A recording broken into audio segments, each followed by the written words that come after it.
Adrián, yo te amo mucho.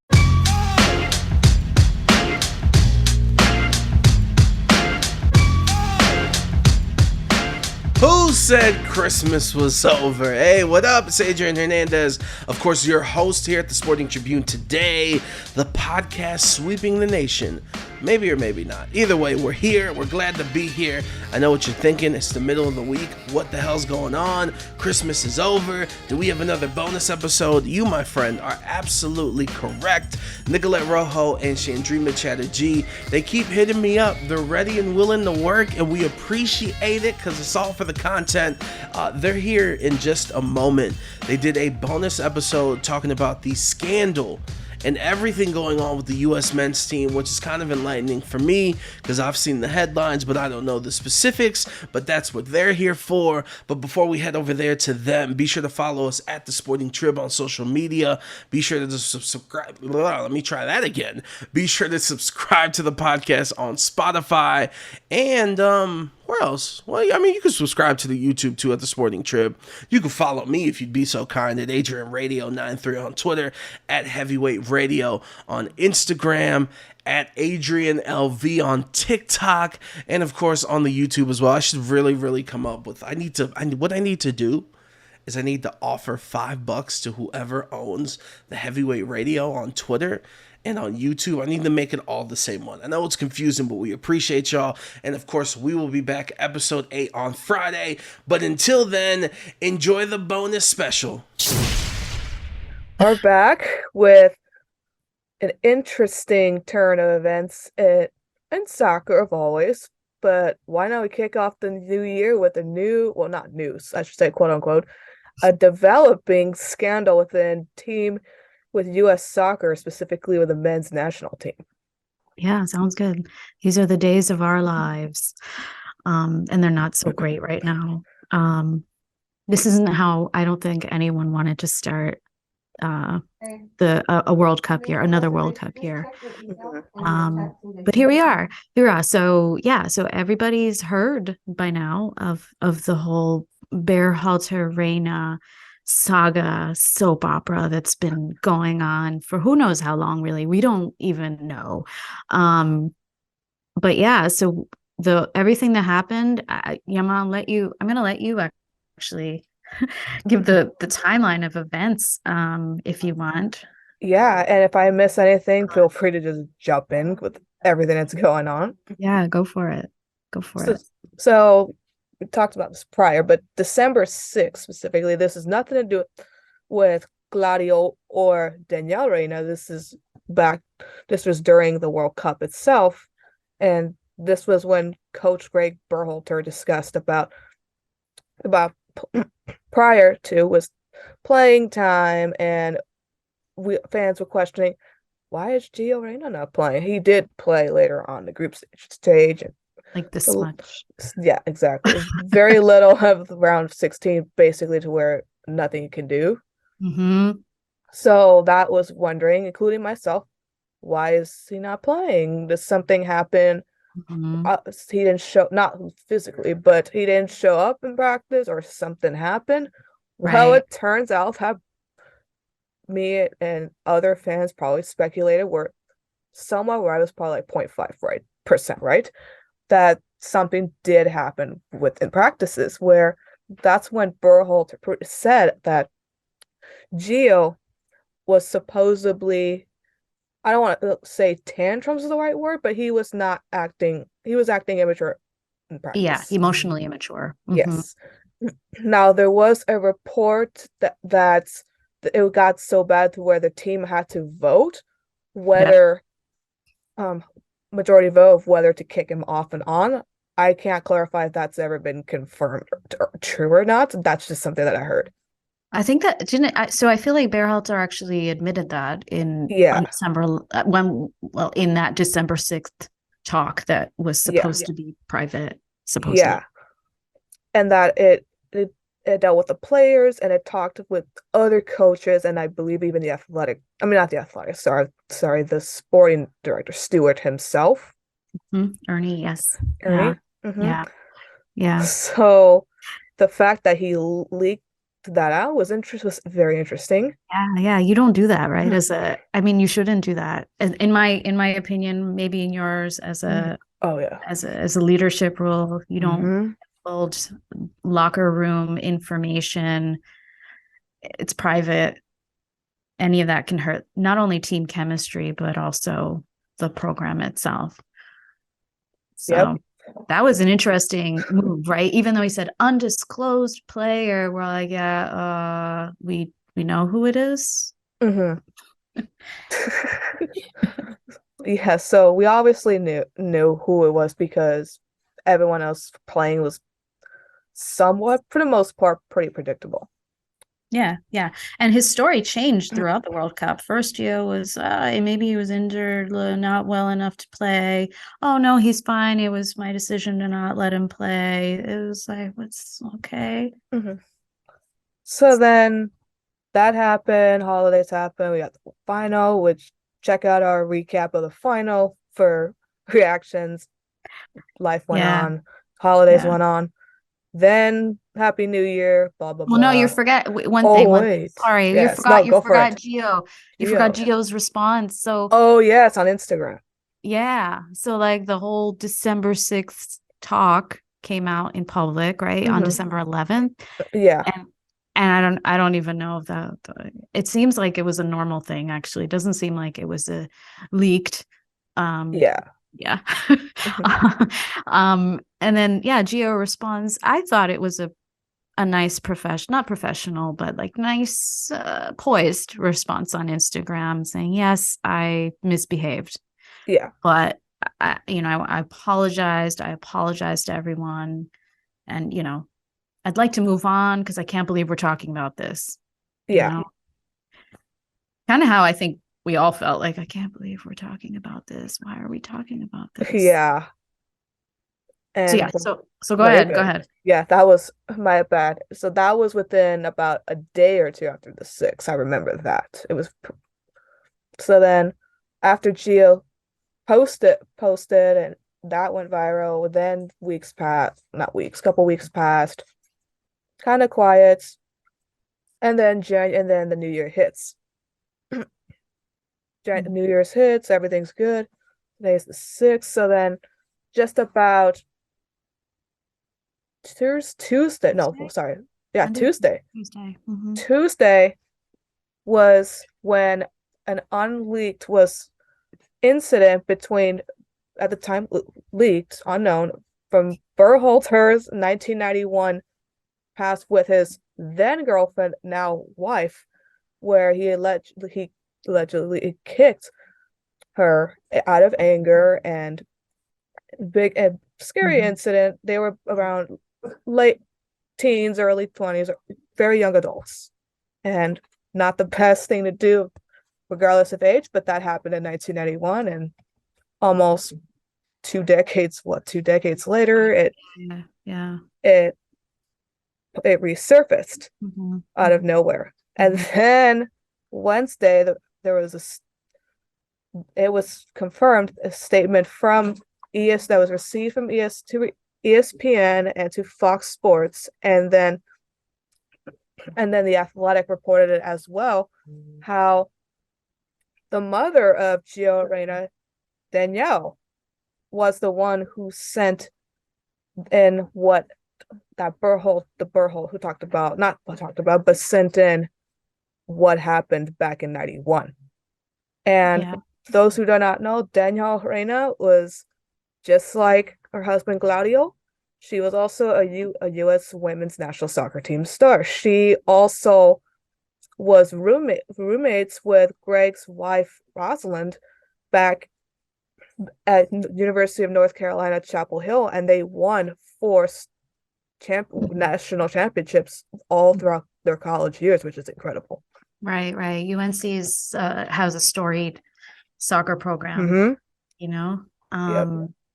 So the whole thing, like the whole incident. So in my eyes, I see Berhalter actually being the one that tries really hard to stay ahead of things, right? He did that December 11th, like whenever that post came out, right? About the talk. He did that kind of, right? Like getting ahead of it. He did it again this past Tuesday. Or last Tuesday with his wife. They posted it on Twitter, sorry, where they signed, basically a document saying this happened between us. We had a heated argument. It led to me kicking her in the legs. We broke up. I'm pretending to be Greg. I got therapy. She did break up with me, but then we got back together not long after.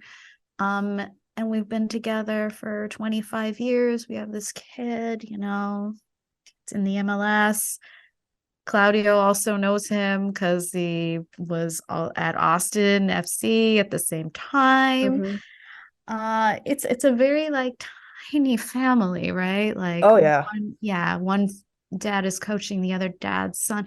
I mean, the Claudio was best man at the Bearhalter's wedding. So it's funny how like this, and I always viewed the Reina family kind of as having like this dream family, right? Yep. 2 soccer stars beget one more, and he's like going to be some US superstar, like somehow exponentially their talents are, combined into this amazing force. And I was looking forward to seeing that in the World Cup, and we didn't get to see that at all. So, it was all very weird, and it almost feels like the children pay for the crimes of the parents kind of thing. Yeah. It's kind of I feel bad for him, for the player. This is his time, Oh yeah. need to be dealing with this stuff. And I mean, I know my dad has come to bat for me in the past. He has. He's tried to protect my reputation. It's kind of a thing. Parents do that. But at that level, calling up your friend Ernie, who also you grew up with, wow, you all grew up together, and like, come on, and making multiple complaints, multiple people. So yeah, US Soccer said that there were multiple people that were contacted within their staff, and they're investigating that. I don't know, like, it's all very too close knit. Everyone's way too close. Yeah. In my opinion. Yeah, that's when it just it's currently even more messy. And as a former athlete, thank goodness my parents, like you said, Dreamer, they've always been very supportive. The parents are gonna do that. But, and I tweeted this out too, but when you go as far as whether you like Berhalter as a coach or not, this to me is overdoing it, because you're only hurting the child, or he's not child literally, but you're hurting the player, as you said. What does this do? I mean, him complaining about lack of playing time and stuff is one thing. We've all done it. I've done it. People do it. It's gonna happen. If you're that upset with the coach, I'm not talking about the Rainers, not Gio himself. You can confront that privately and say, hey, Greg, is there a reason why Gio's not playing or something? That's a legitimate question a lot of people have. And if hopefully the coach has, which I assume he did, they're that close, he would be honest and straightforward. Right. And then they take it from there. And because the World Cup is such a short amount of time to really prove in between practices of what he could do better, okay, fine. At least we know for 2026 he'll have a better role. He'll be more mature, blah, blah, blah. Something like that. But then this statement, but then pretty much blackmailing, even though Danielle says it's not, it basically is blackmailing. I mean, yeah, it's kind of a backstabby kind of move, right? Like, yeah, oh, and how dare you exactly not forgive my son's behavior, consider the coach's behavior at that same age. Like, I don't think this is the proper time. Yeah. Bring that up. And it's a sensitive topic. Honestly, as a woman, I think you understand this, like that any type of domestic violence, I don't disclose my biggest fights, you know. I don't either. Yeah. I don't know. I haven't had like a physical one, but I've had a big one in the streets. And I'm so grateful that no one's talked about it. I was 19 at the time. I will let you know. And I walked away. Good. Seriously, like this is just I think it's interesting that the next day Greg Berhalter came out with Harvard Business Review and said, I want to keep on as coach. Yep. I mean, no. Like the answer for me was always no, because I really actually think it's good to shift culture Yeah. from cup to cup, from cycle to cycle. So I think that's a good idea, but especially now, like there's just a lack of respect, I would say. Yeah, there's no way, which clarification of those, his contract expired on New Year's Eve. Right. So, yeah. And So, yeah, I don't know how you can bring him back after all this. It's just too much distraction. I feel very bad for his wife. If that was my best friend and roommate who did that, I would be pretty upset. I know it's nothing against the player or the son, but that's a personal thing that happened to me, even though it was 25 years ago, 20 plus years ago. Not going to be that best person if my best friend did that to me. Yeah, I don't know. And this brings up it for me. It brought up. I'm old enough to remember the '98 World Cup, and we had another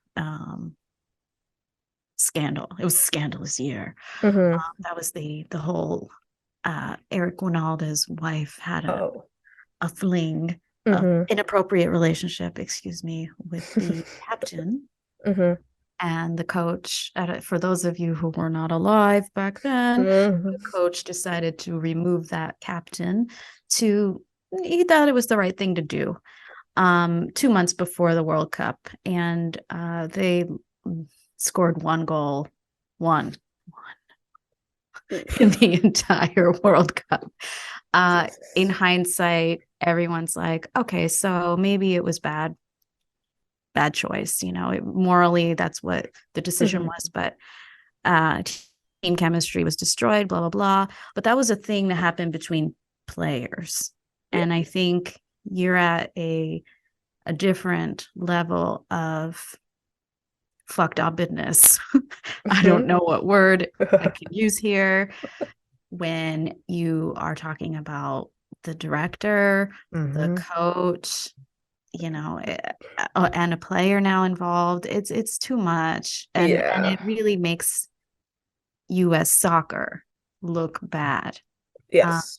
I really applaud Cindy Parlow-Cohn's new regime of transparency.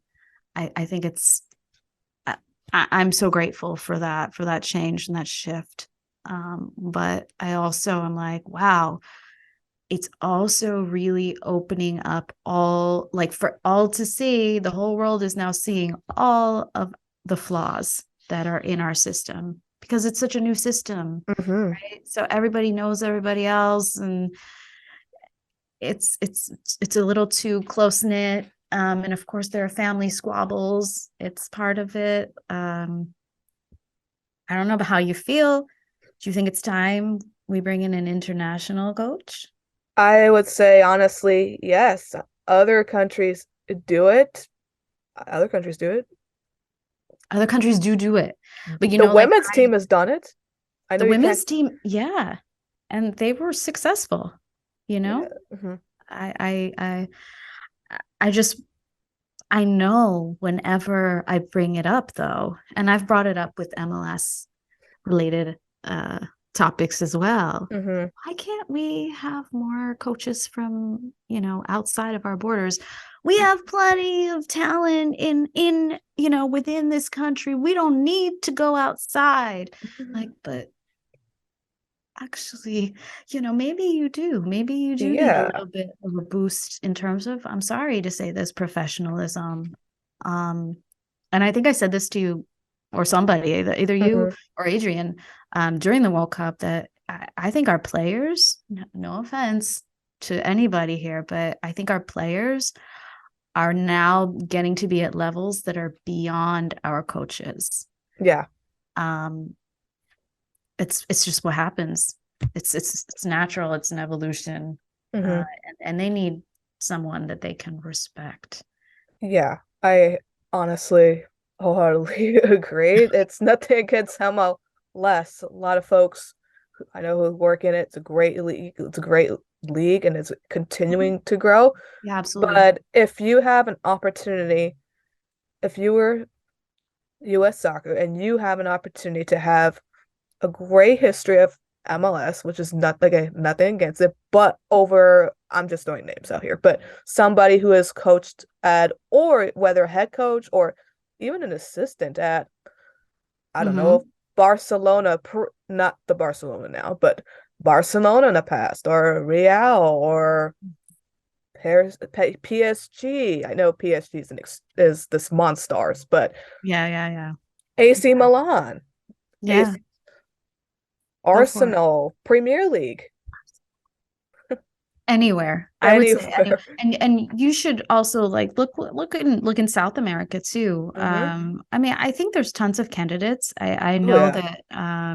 that I've brought up names before and they're like, yeah, he doesn't speak English, Dream. I'm like, okay, well then we'll just nix that one maybe. But yeah, and honestly, MLS now is has evolved quite a bit. Hmm. Now, this is like, I mean, I'm comparing like MLS from 10 years ago Oh yeah. Hmm. now, right? And tons of internationals, coaching staff and players. So they've learned from others. And Hmm. I really think, we should too.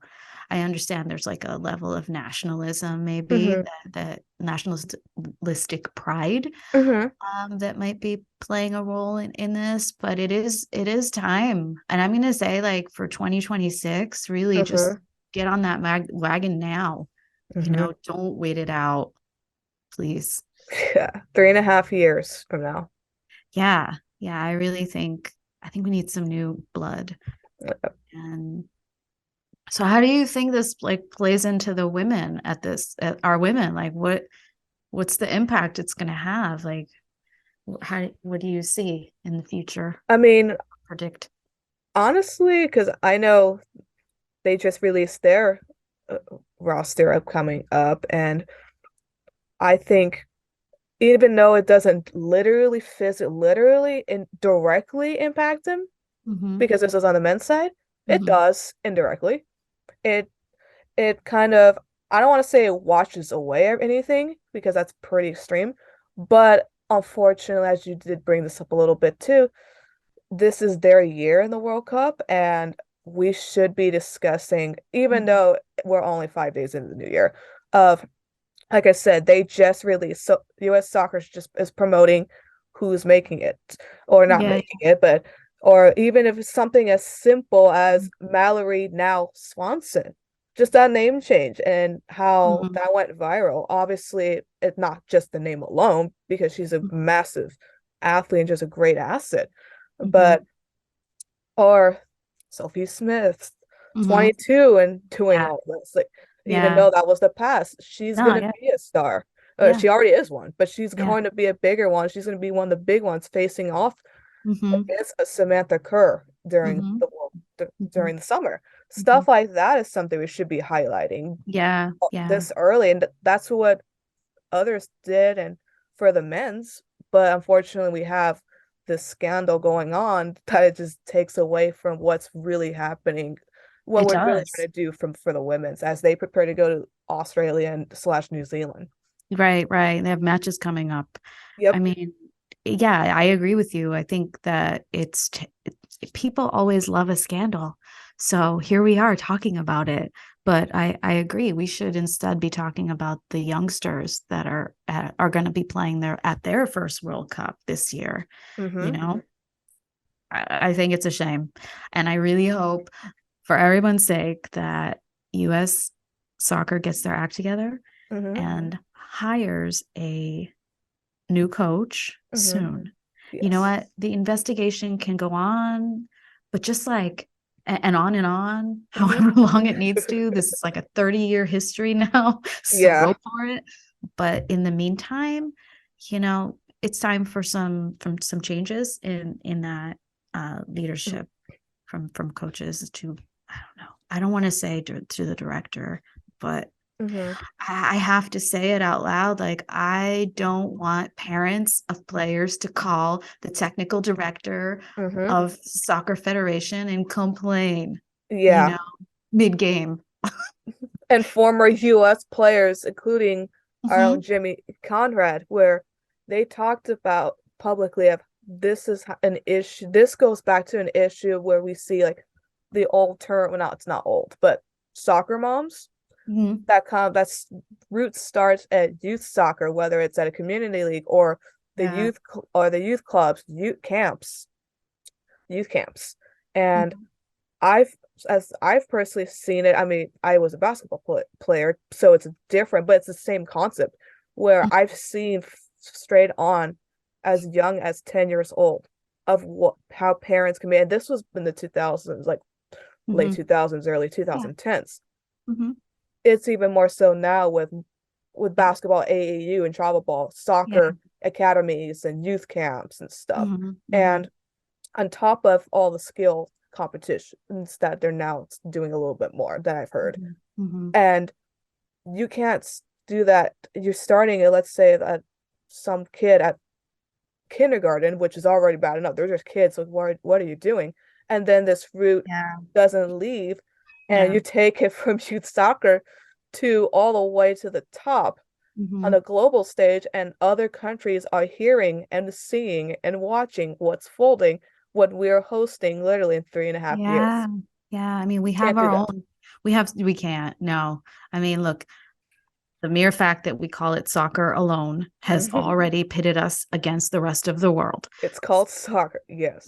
It's called soccer. We do not need any more eyes like looking at us like, God, they're the babies. They don't know what they're doing. Get out of our sport, And at the same token, I don't want, like, within the US, I don't want a fan of the NFL or the NBA to be like, yeah, this is kind of why I don't watch that sport. I want more growth, more maturity, more professionalism. So I'm definitely calling for that. And I got to tell you, like, I was a under 9 YMCA girls coach. I only lasted 1 season. And I will tell you why. I'm sure you can guess. Yeah. I loved the girls. I adored it. It was the best part of every day was going out there and coaching them. It was the dads. It was the dads. I can't tell you how many times I had a dad walk up to me and tell me I was doing something wrong or that his daughter was playing out of position. And I'm like, she's fucking 8 years old. Let her figure out what she wants to play. It's pretty horrible, actually. My God. Yeah, I just, it took the joy out of it, and I think, actually, I'm going to say a lot of coaches probably, or would-be coaches probably leave, because of that. I don't know what it is. I don't know what it is about soccer that makes parents think that they can just walk up to a coach and be like, I demand more time for my kid, or my kid is injured. I don't think so. I don't get it either. I've seen it even with basketball. I see it. That's another one I see all the time. I've experienced it even when thankfully, like I said, my parents never did this, but I've seen parents in high school, in AAU. I've seen it even a little bit in college. Thankfully, not my college, but I've seen it. I'm like, why? I don't know. It's in like an entitlement sense, maybe. And I was thinking maybe this was like a US, mainly American problem, but I don't know anymore. I read an article yesterday about Sweden having some issues within their professional teams as well. So helicopter parenting. Yes. It happens. I have to say, I don't think it happens in places like the Netherlands. No. or in Spain where or England where there's a system, like a really rigorous system, and you can't argue with that. No. I'm gonna guess like it's just gonna take a lot of time for us to evolve. Yeah. So, but I think we were talking before, like, do you think it's gonna get better? I think at some point it will. It's just, I don't know for how long it's going to be this way. People will maybe short term forget about, oh, what happened, because at least for US fans, there's other events coming up that's non-soccer related that could take their mind away from this. We got the national championship game literally out here in like 3 days. Yeah. In 3 days. And then we have the Super Bowl coming up in 6-ish weeks. Right. So maybe maybe short term, they probably will forget about it just because of what's going on in other sports. But at some point it's going to be brought up, especially MLS season's going to kick off soon too. Yeah, exactly. In January, training camp for the guys starts up very soon too. So LAFC's just started today. Yeah, they did. Yeah. I'm not picking sides. LA Galaxy starts soon too. Yeah. So anyway, I think I agree with you. I think it's this era of American coaches all knowing each other because they grew up in the same system. It's going to slowly phase out. We've doubled the number of teams, right? Soon triple. It's just gonna naturally kind of progress, but not in time for 2026. So I really think I'm sorry. I really think they're gonna go out. I think they should go outside the system. Yeah. Because they're not going to stop. It's not like parents are going to stop. No. If I was one of them, I can see myself maybe being very tempted to call up my old teammate who may or may not still be like working for US Soccer or whatever, and complain, It's a natural thing. We're going to gossip. We're going to complain. It's just going to happen. I have to tell you though, my dad, he was there for me, but when it came to sports, any extracurricular activity, I was like on my own, right? Like he would be there for me outside of the system, like coaching me, like during off hours or whatever. Yeah. But nope. Wouldn't speak a word. I like actually even wonder if he ever came to a soccer game or if he just dropped me off and left. Oh, it's okay. Okay. Okay. It's okay. No, like it's better that way. Yeah, like it's maybe it's an Indian thing, I don't know. But if I messed up at school, he was right there. That was my mom. My dad my both parents did come to pretty much all my basketball games. There might have been a couple where someone's sick or work, they couldn't, but or the commute, because sometimes I would have very far tournaments. I had one in Lake Tahoe, so it's far. Yeah. That one was a little tough, but they always did. But they were the ones who, of course, they're gonna clap for me and my teammates, but they're not the ones shouting out reps or telling the kid to do the opposite of what the coach is doing. No, they were never that parents. I've seen them. My friends had them, and they were like, "Yeah, no, we can't do this." Yeah. Well, I don't know. I don't know what the reasons are, but give it 10 years. So maybe in 10 years, okay, it's not, we'll stand a chance at winning, Yeah. Good news is we got the women's to look forward to. We got the She Believes Cup coming up literally in a couple weeks. And one of the friendlies happens to be against one of the co-hosts. Or hosts, technically, because I know they're two different countries, continents, but one of the hosts. One of the hosts, yeah, exactly. Well, that'll be exciting. That'll be very exciting. Cool. Yeah, definitely. Okay, everybody, watch the women. Okay. Yes, watch the women's distract July yourselves. July 20th through August 20th on Fox and FS1 and wherever you get your stuff at.